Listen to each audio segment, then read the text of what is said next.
At 12:47 a.m., police were dispatched to a newlywed's apartment, less than 4 hours after their wedding ended.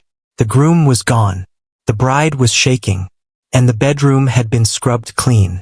What happened on their very first night as husband and wife? And why did every answer uncover something darker? By sunrise, love had turned into evidence, and vows into lies. Sunday, June 14, 2015. 12:47 a.m.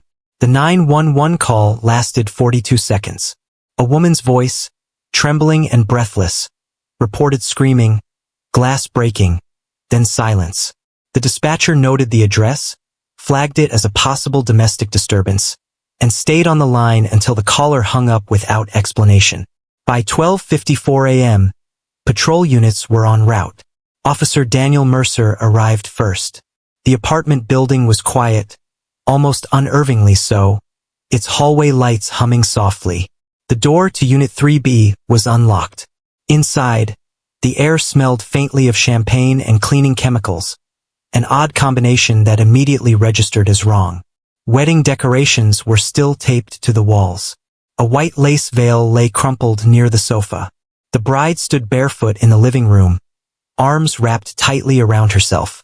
Her makeup was smeared, her dress wrinkled, the hem damp as if it had brushed against water. She did not cry when the officer entered. She stared at him, wide-eyed, as though she had been waiting for someone to confirm that this moment was real. "Ma'am, are you hurt?" Mercer asked, keeping his voice low and even. She shook her head once, slowly, too controlled. He asked where her husband was. The question seemed to unsettle her more than the flashing lights outside. Her mouth opened, then closed. When she finally spoke, her voice barely carried. "I don't know." The apartment showed no obvious signs of a struggle. Furniture was upright, no broken glass, no blood. Yet Mercer noticed small details that refused to settle into place. A chair pushed back from the dining table. A phone lying face down near the bedroom door. The bathroom sink was wet, a clean towel folded carefully beside it. The bride said they had returned from the reception around 11. She said they argued. She could not remember about what. She said her husband stepped out to cool down. She said she must have fallen asleep. Each sentence arrived after a pause, as if rehearsed. Mercer radioed for backup and requested a supervisor. As he moved toward the bedroom, the bride stiffened. He noted it but did not comment. The bed was neatly made. The sheets smelled freshly laundered. On the nightstand sat 2 champagne flutes, rinsed and placed upside down. "Did you clean tonight?" he asked. Her eyes dropped to the floor. "I didn't want the place to be a mess," she said. Outside, another patrol car pulled up. The scene was officially secured. What had been dispatched as a routine call now carried an unspoken weight. A groom missing on his wedding night was not a misunderstanding. It was the beginning of something else entirely. As Mercer stepped back into the living room, he glanced once more at the bride. She was shaking now, the calm finally cracking. He realized that whatever had happened before 12:47 a.m. did not begin with violence. It began earlier, quietly, long before the vows were spoken. And to understand it, they would have to go back to the start. Before leaving her seated on the couch, Mercer asked one final question, one that lingered in the room after she answered. "How was the wedding?" She forced a smile that did not reach her eyes and said it was perfect. The answer would be tested. By the time Officer Mercer finished securing the apartment, detectives were already asking the same question. What happened before 12:47 a.m.?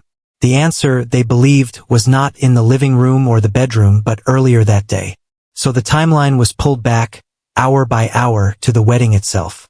The ceremony took place on Saturday, June 13, 2015, at 4 p.m., inside a restored historic hall on the edge of the city. Guests would later describe it as flawless. White roses lined the aisle. Crystal chandeliers reflected soft light onto polished marble floors. A string quartet played as the bride walked in, her dress drawing quiet gasps of admiration. Nothing appeared out of place. Friends recalled the groom standing tall at the altar, calm and confident, smiling at exactly the right moments. He was described as attentive, respectful, the kind of man who remembered names and shook hands firmly. To many, he seemed like a stabilizing force, someone dependable. Several guests said they had never seen him lose control, not once. Yet investigators noted the repetition in those descriptions. Charming, polished, controlled, admired. Words chosen carefully, almost rehearsed, as if the groom had always been performing a role. No one spoke of intimacy. No one mentioned warmth. During the vows, a bridesmaid later admitted she noticed the bride's hands trembling slightly as she held her bouquet. Her smile faltered just long enough to be missed by most. In photographs taken seconds apart, her expression shifted from joy to something closer to strain. When asked about it, guests dismissed the detail as nerves. There was, however, one moment that refused to fade. Just before the ceremony began, a guest overheard a hushed exchange near the altar. Voices were low, urgent. The groom's tone was firm, controlled. The bride's response was not heard. When they emerged moments later, both were smiling again. At the reception, the celebration continued seamlessly. Toasts were given. Laughter filled the room. The couple danced their first dance beneath soft lighting, while phones captured the moment. Yet a close friend of the bride noticed she avoided eye contact with her husband afterward. She stayed near the edges of the room, laughing when expected, disappearing briefly more than once. No one intervened. No one questioned it. The wedding moved forward exactly as planned. By the end of the night, guests described the couple as happy, exhausted, ready to begin their life together. They hugged goodbye. They waved. They left believing they had witnessed the beginning of something permanent. Investigators would later conclude that the perfection was intentional. Every detail had been curated, every crack smoothed over. The ceremony was not a reflection of reality, but a shield against it. What happened after the guests left did not come out of nowhere. It followed a pattern already in motion. Later, detectives would speak to the venue staff, searching for anything missed. A waiter remembered tension during dinner service. A coordinator recalled the groom insisting on privacy at odd moments. Each detail was small alone, but together they suggested pressure building beneath the surface. By midnight, the newlyweds crossed the threshold of their apartment, carrying unspoken expectations with them. The doors closed, the walls were thin, and whatever had been carefully controlled in public was about to be tested in private. Nothing would remain hidden for long. That night, detectives returned to the apartment just after sunrise, when the city outside was waking and the hallway lights no longer felt harsh. Daylight did not soften the scene, clarified it. Unit 3B was small, orderly, and unervingly quiet, as if it had already decided what it would and would not reveal. There were no signs of forced entry. The lock was intact. The windows were closed. Nothing of obvious value was missing. Wallet, watch, shoes, all accounted for. For a newlywed apartment, it looked almost staged, stripped of personality beyond the wedding decor still clinging to the walls. It was the kind of place meant to impress visitors, not reflect truth. The bedroom drew the longest attention. The bed was made with precise corners. Pillows were aligned. The smell of detergent lingered heavily, far stronger than expected. Detectives noted faint dampness along the mattress seam, as though the fabric had been scrubbed in a hurry. No blood was visible, yet the absence itself felt deliberate. In the bathroom, the trash contained paper towels, wet and crumpled, pressed beneath an empty bottle of surface cleaner. The sink and mirror were spotless. Too spotless. The floor, however, told a quieter story. Barely visible scuff marks suggested hurried movement, feet sliding where they should not have. The bride sat on the couch during the walkthrough, wrapped in a blanket offered earlier. She answered questions politely, but her gaze drifted often toward the hallway. When asked to recount the night again, her timeline blurred. She remembered returning home. She remembered changing clothes. She remembered sitting on the bed. After that, details dissolved. Sometimes her voice shook, breaking under the weight of the questions. Other times it flattened completely, stripped of emotion, as if she were describing someone else's life. Detectives could not tell if the shifts signaled trauma or calculation. Both were possible. Neither could be dismissed. She said the argument was minor. She said no one was hurt. She said she never heard him leave. When pressed about the cleaning, she hesitated, then repeated that she wanted the apartment tidy. The explanation felt thin, but it was consistent. Consistency, investigators knew, did not equal truth. Neighbors were interviewed quietly, one by one. The walls between units were thin. Sound traveled easily. Several residents reported raised voices around midnight. One described a man speaking rapidly, not shouting, but insistent. Another heard crying, followed by silence. No one reported seeing the groom leave the building. By mid-morning, the apartment no longer felt like a home. Felt like a question mark. Everything necessary for violence was absent, yet nothing ruled it out. The bride was escorted out to give a formal statement. Evidence bags were sealed. The door was locked again, this time by police. Before leaving, detectives asked the bride to walk them through the apartment one last time. She hesitated at the bedroom door, her hand hovering inches from the handle. When she stepped inside, her breathing changed. She stood near the dresser, arms tight against her body, answering questions without looking up. When asked who had raised their voice first, she said she could not remember. When asked what the neighbors might have heard, she went silent. The pause stretched long enough to be noticed, long enough to feel heavy.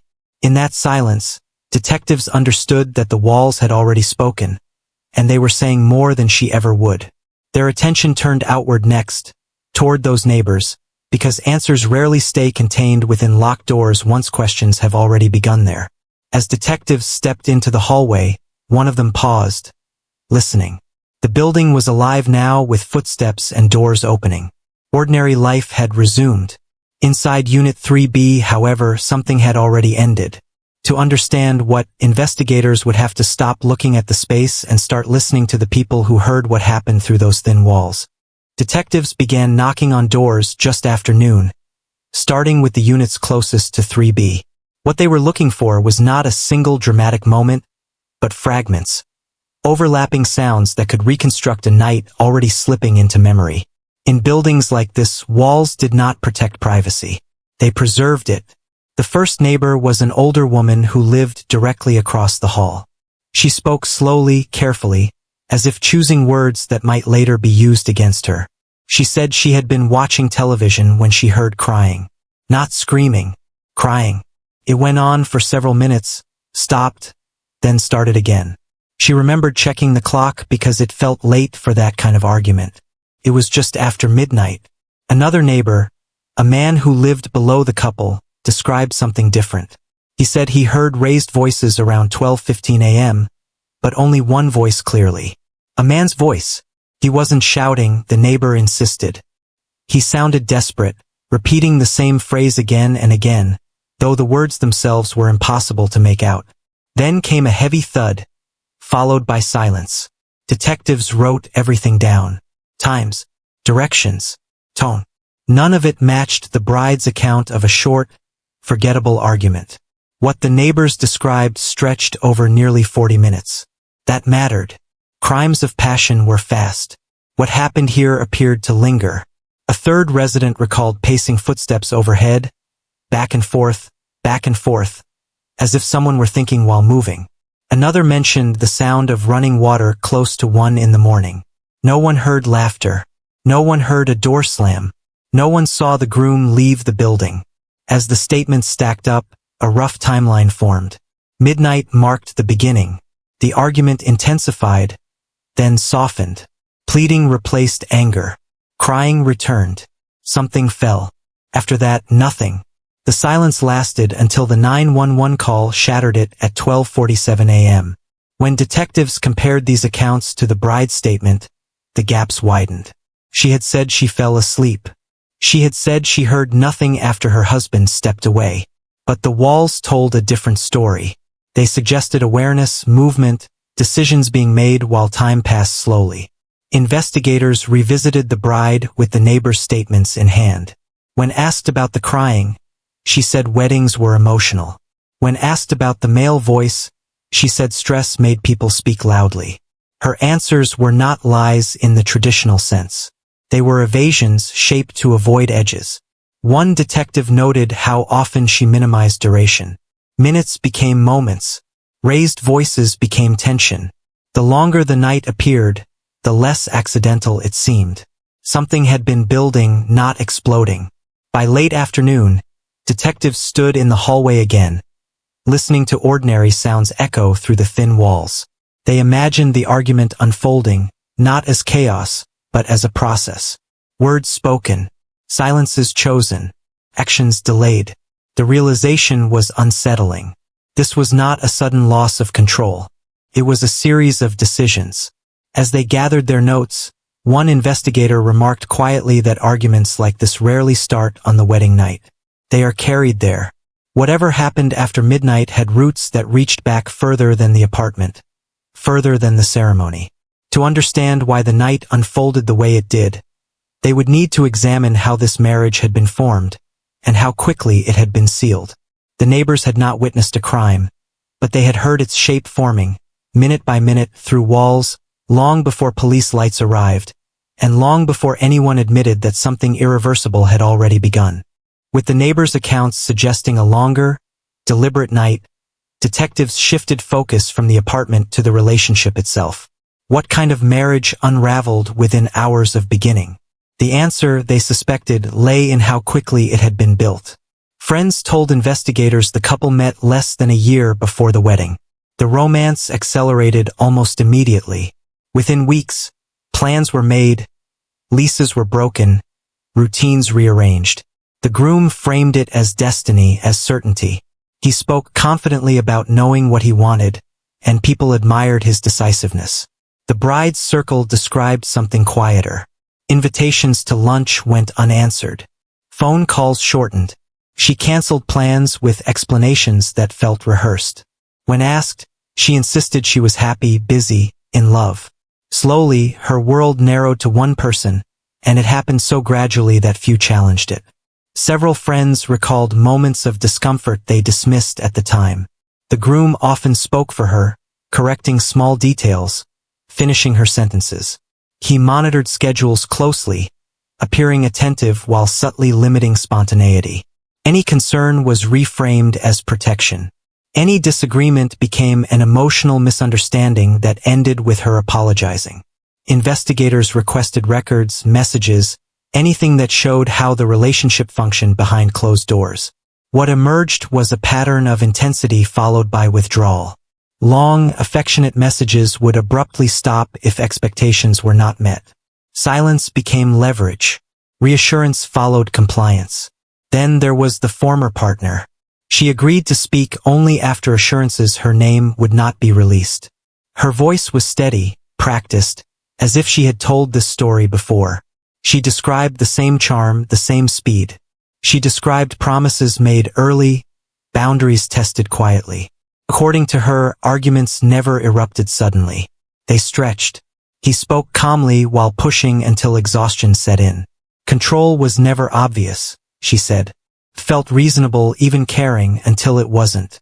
She left after realizing how much of herself had disappeared.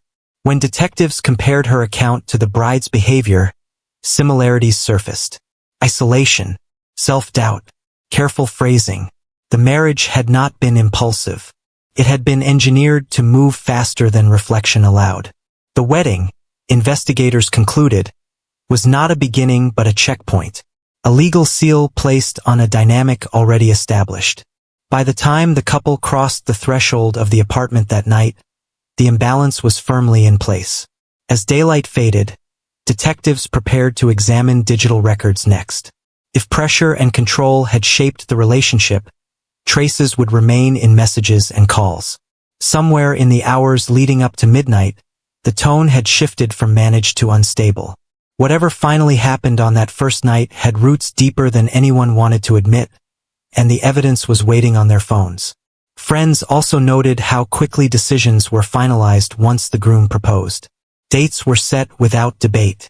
Contracts were signed before hesitation could surface. The bride deferred repeatedly, trusting his certainty over her own instincts, mistaking urgency for love. Detectives observed that speed often benefits the person least willing to be questioned. The faster a commitment is sealed, the harder it becomes to step back. In this case, every milestone arrived before doubt could breathe. By the time the former partner finished speaking, the room felt heavier. Her warning had been implicit, not accusatory. She told investigators to look at the messages sent late at night, when control slips and truth leaks through restraint. Those records, she believed, would reveal how the groom reacted when he sensed resistance. The next phase of the investigation would follow that advice. Phones would be unlocked. Timelines would be rebuilt message by message. Somewhere after the wedding ended and before the screaming began, words had been exchanged that changed everything. Those digital echoes would soon collide with the bride's shifting story, tightening the case and pushing investigators toward the moment everything finally broke under the weight of undeniable proof waiting ahead. Detectives turned to the groom's phone late that evening, after warrants were signed and accounts accessed. What they found did not arrive as a single confession, but as fragments stitched together from cloud backups and deleted threads. Messages erased from the device itself still lived elsewhere, time-stamped and unaltered. The most significant exchange occurred at 11:32 p.m., minutes after the couple returned to the apartment. The groom's messages were short, controlled, and unmistakably intentional. He wrote that they needed to talk. He wrote that the wedding did not change certain expectations. He wrote that the conversation could not wait. There was no anger in the words, only finality. The recipient was the bride. Her replies were longer, uneven. She asked to talk later. She asked for time.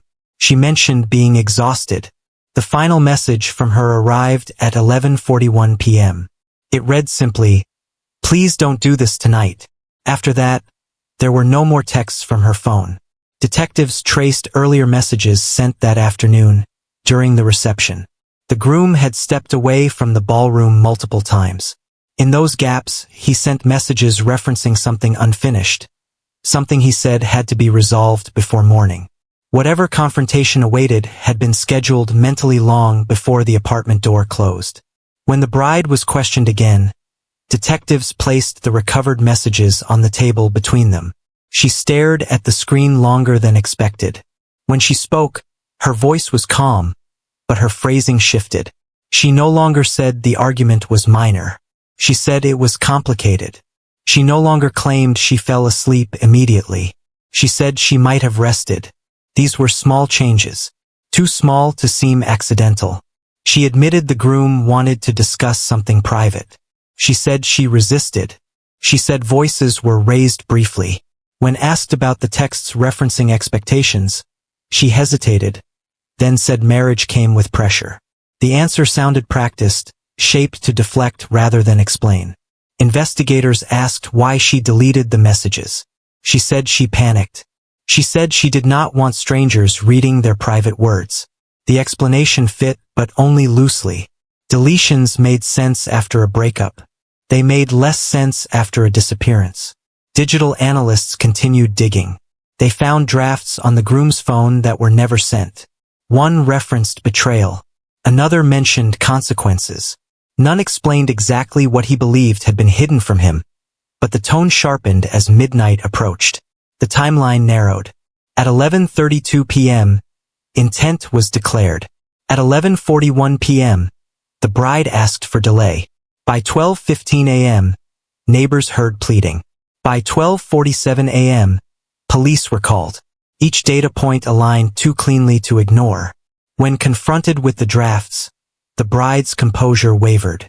She asked if she was being accused. Detectives reminded her they were still searching for her husband. The room fell quiet. In that silence, her breathing changed, shallow and quick.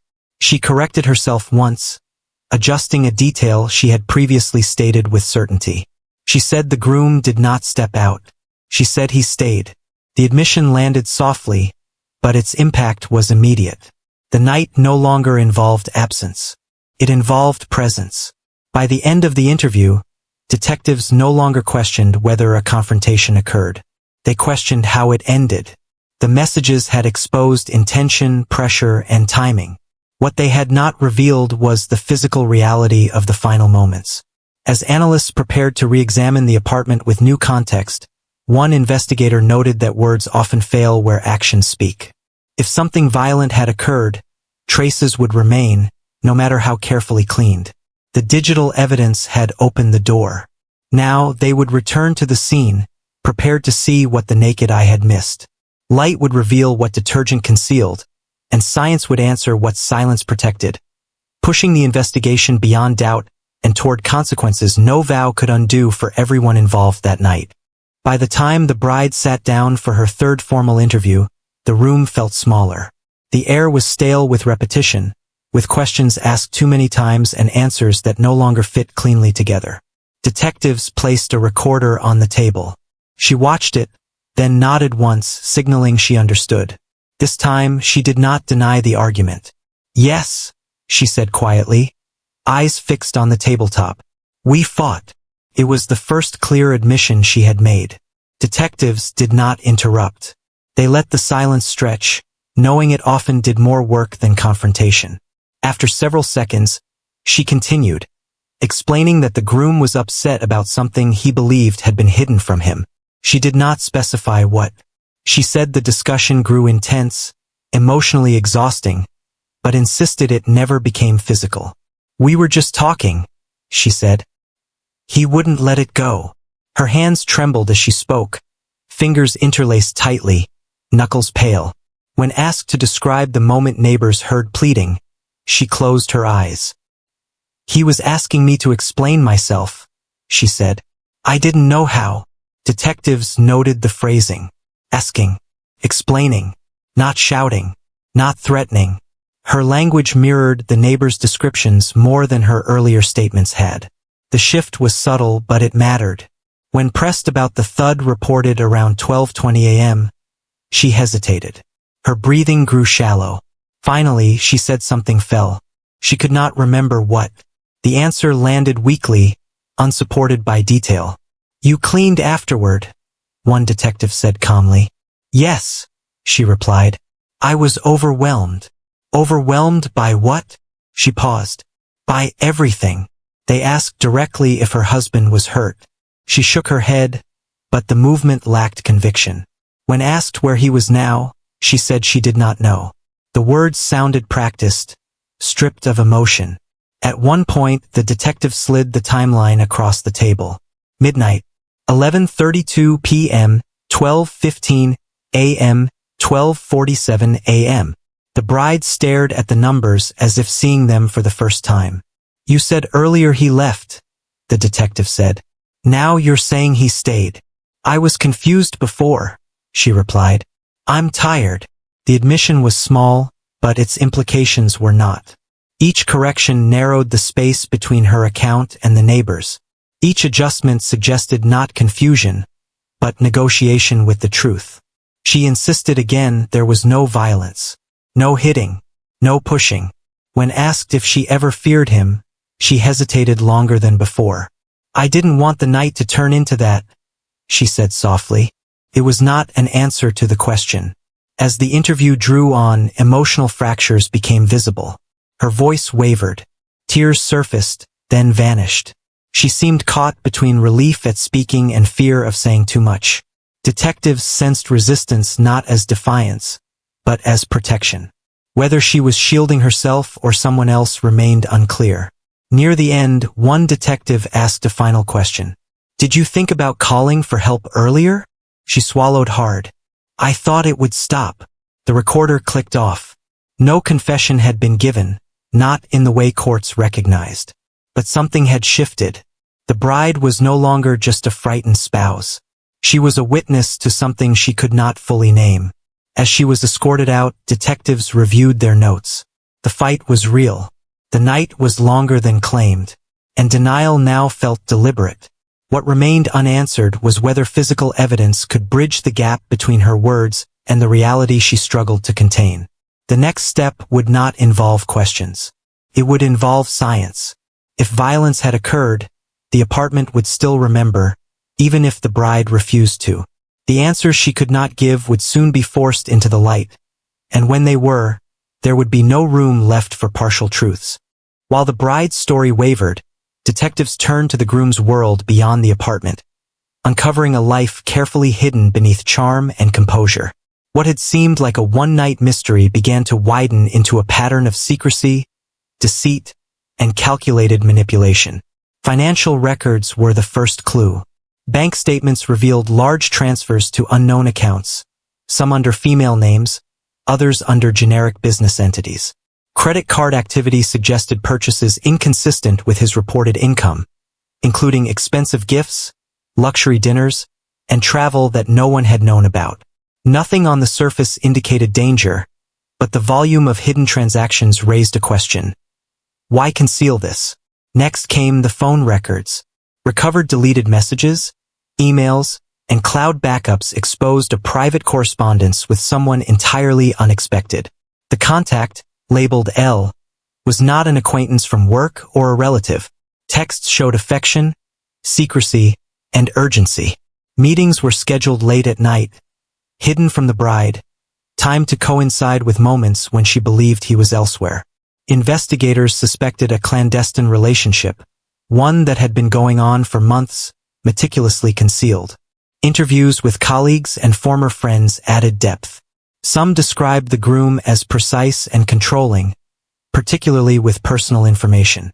Others mentioned that he often disappeared without explanation, leaving gaps in social plans.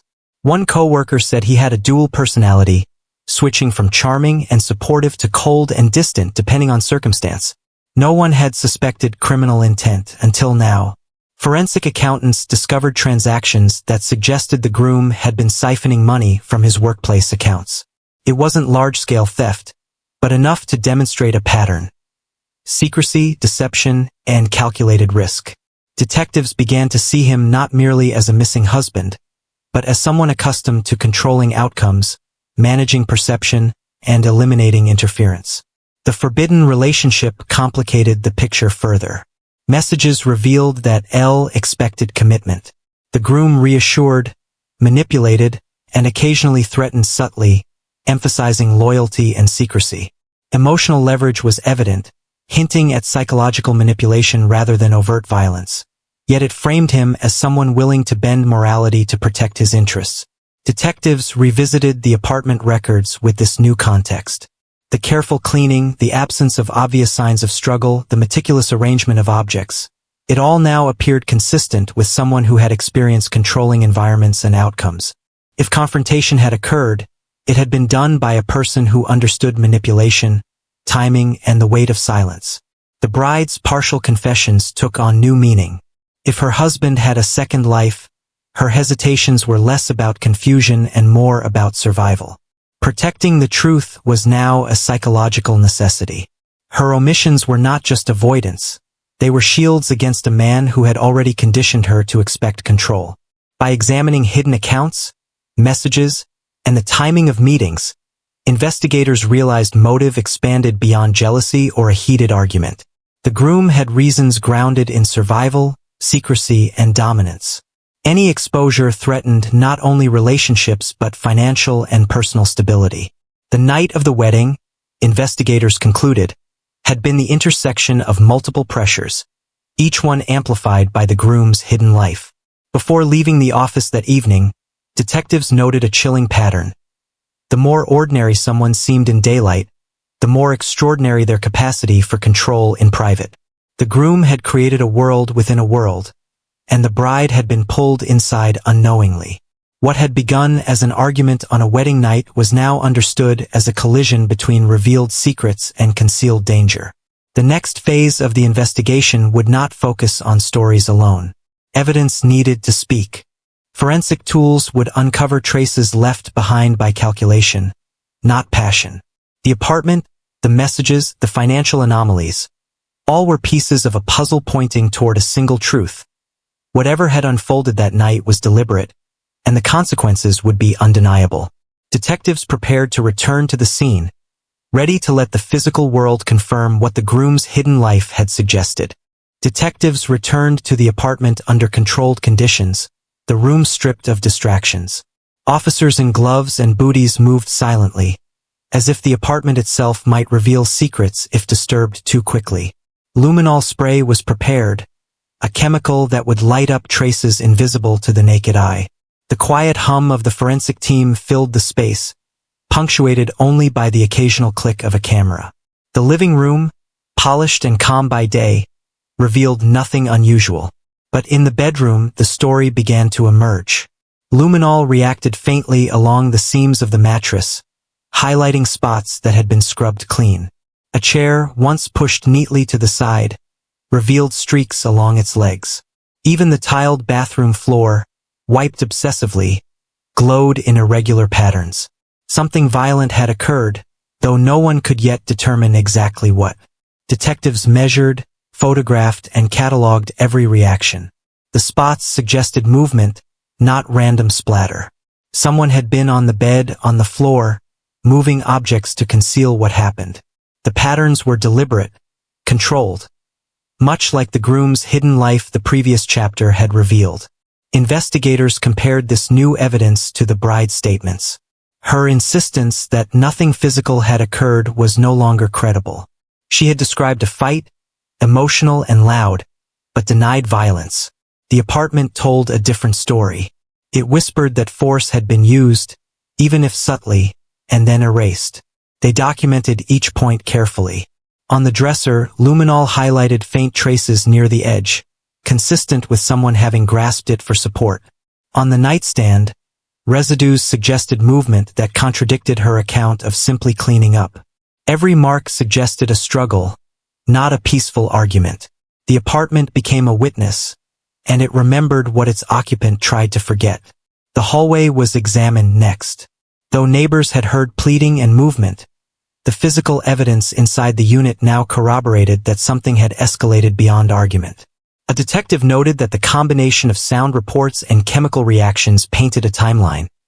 Tension building, confrontation, attempts to control the aftermath, and ultimately disappearance. At the center of the bedroom, where the bed had been meticulously remade, residues indicated repeated contact. Investigators surmised that the groom's absence was not voluntary, as initially suggested. The signs pointed to a moment of violence followed by rapid cleanup. Each chemical glow told a story of someone trying to undo what had happened, and of someone else enduring it. Detectives reviewed the previous digital evidence and neighbor statements alongside these findings. The pattern was consistent. The fight had been planned, intentional, and escalated quietly, then aggressively contained. Nothing about the evidence suggested accident. The incident had been controlled until it was not. The case officially shifted in the records that day. From missing person to suspected homicide. Every procedure, from evidence collection to statements, reflected this new classification. Investigators knew the stakes had risen. What was missing was no longer only the groom. The truth of that night, hidden behind locked doors and thin walls, was now tangible. Before leaving the scene, detectives photographed every detail once more. Luminol had illuminated the unseen, forcing the apartment to tell the story the bride never could. The cleaned floors, the rearranged furniture, the faint residues, all became part of the narrative.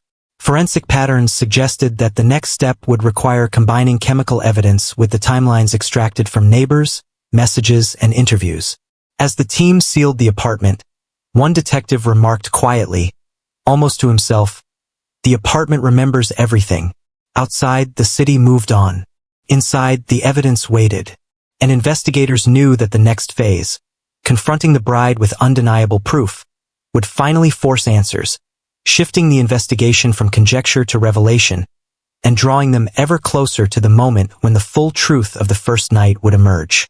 The interrogation room was stark, the fluorescent lights casting harsh reflections on the polished table. A single recorder sat between the bride and the lead detective. Cameras captured every angle, every twitch, every hesitation. The room smelled faintly of coffee and cleaning solution, antiseptic and tension. After weeks of partial confessions and evasions, this was the moment investigators had been waiting for.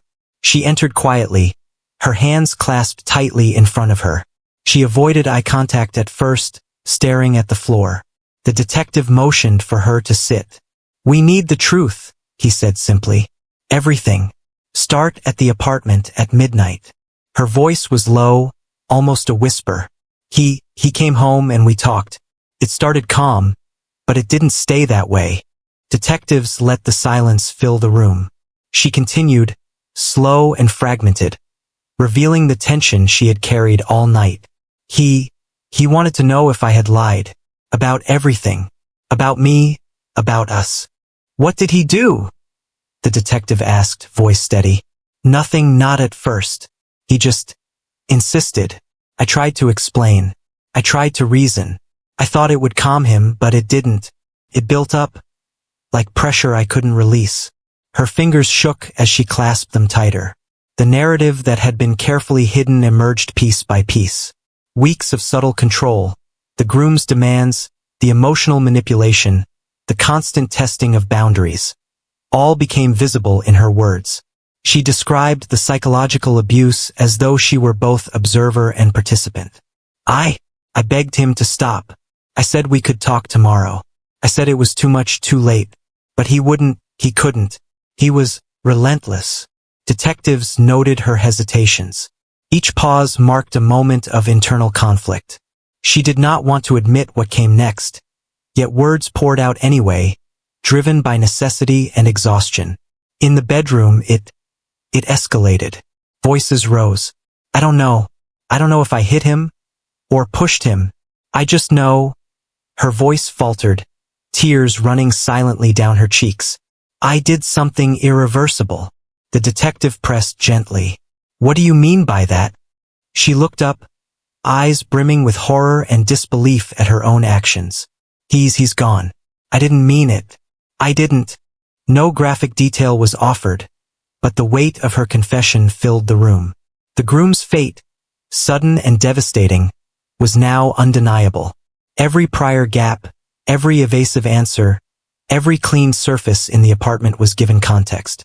What neighbors had heard, what luminol had revealed, and what digital evidence had hinted at all aligned. Detectives allowed her to describe the aftermath. The panic, the cleaning, the deliberate effort to restore order, to erase what could not be undone. She spoke of shaking hands, racing thoughts, and a mind forced to reconcile love with fear. The conversation shifted naturally to motive, context, and confession.